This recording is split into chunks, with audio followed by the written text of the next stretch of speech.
નમસ્કાર, આપ જોઈ રહ્યા છો નેશન પ્લસ ન્યૂઝ. હું છું આપની સાથે હેતલ ભગત. છોટાઉદેપુર જિલ્લાના નસવાડી કુમાર શાળામાં અભ્યાસ કરતા 2 બાળકોને અપહરણ કરી ઉઠાવી જવાનો પ્રયાસ. બાળકો અપહરણકર્તાઓના હાથમાંથી છટકીને પ્રાથમિક શાળાએ પહોંચીને શાળાના શિક્ષકને સમગ્ર હકીકત જણાવતા શાળાના આચાર્યએ તાત્કાલિક પોલીસને જાણ કરી હતી. જ્યારે નસવાડીમાં બાળકો ઉઠાવવાની ગેંગ સક્રિય થતા વાલીઓમાં ભયનો માહોલ જોવા મળ્યો હતો. છોટાઉદેપુર જિલ્લાના નસવાડી તાલુકાના પલાસર ગામનો ધોરણ 8માં ભણતો વિદ્યાર્થી પિતા સાથે શાળાએ જવા માટે નસવાડી ખાતે આવ્યો હતો અને પિતા ખાનગી સંસ્થામાં નોકરી કરતા હોવાથી બાળકને નસવાડીના જકાતનાકા વિસ્તારમાં ઉતાર્યો હતો. બાળક શાળાએ જવા માટે પગપાળા ચાલતો હતો. તે વખતે 4-વ્હીલર ગાડીમાં 3 જેટલા લોકો મોઢા ઉપર માસ્ક બાંધીને બાળકનો હાથ પકડી લીધો હતો અને ગાડીમાં બાળકને ખેંચવાનો પ્રયાસ કરતા બાળક હિંમત દેખાવીને અપહરણકર્તાઓનો હાથ છોડાવીને ભાગ્યો હતો. થોડીવાર બાદ રતનપુર ગામનું બાળક આ જગ્યાની નજીકમાં પાણીની પરબ પાસે પાણી પીવા માટે ગયો હતો. તે વખતે બીજી અપહરણ ટોળકી પાણી પીતા બાળકને ઉઠાવવાનો પ્રયાસ કર્યો હતો. તે સમયે ભરચક વિસ્તાર હોવાથી એક બાઇક ચાલક પાણીની પરબ પાસે બાઇક તે જ સમયે પહોંચતા અપહરણ કરતી ટોળકીએ બાળકને છોડી મૂકીને પોલીસ સ્ટેશન રોડ ઉપર ગાડી લઈને ભાગી ગયા હતા.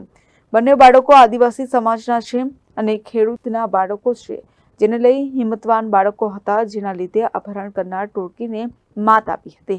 સાથે આ વિદ્યાર્થીઓ હિંમત કરીને શાળામાં પહોંચીને શાળાના આચાર્યને સમગ્ર હકીકત જણાવી હતી, જેને લઈ શાળાના આચાર્ય લેખિતમાં આ ઘટનાની નસવાડી પોલીસ સ્ટેશનમાં અરજી આપી છે.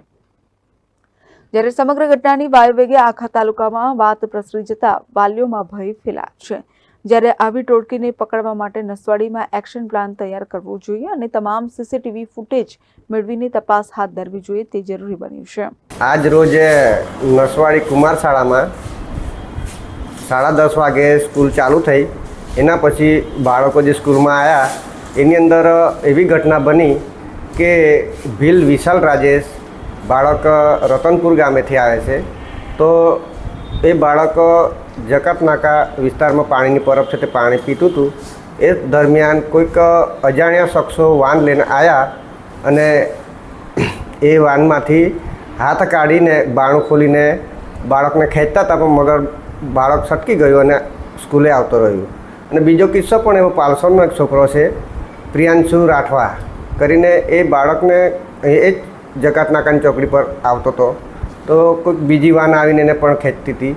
આવી ઘટના કુમાર શાળાના બાળકો જોડે થઈ. એ ગંભીર બાબત છે અને આ બાબતની સમગ્ર જાણ અમે પોલીસ સ્ટેશનમાં કરી છે.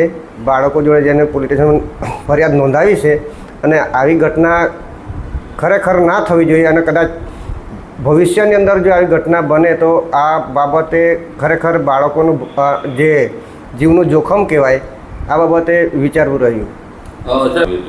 બાળકો સ્કૂલમાં આવ્યા અને બાળકો ગભરાઈ ગયા હતા.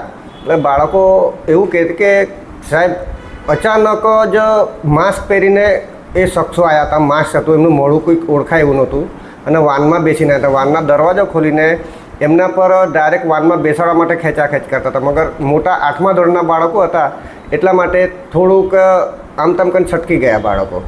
શું માંગ છે તમારી?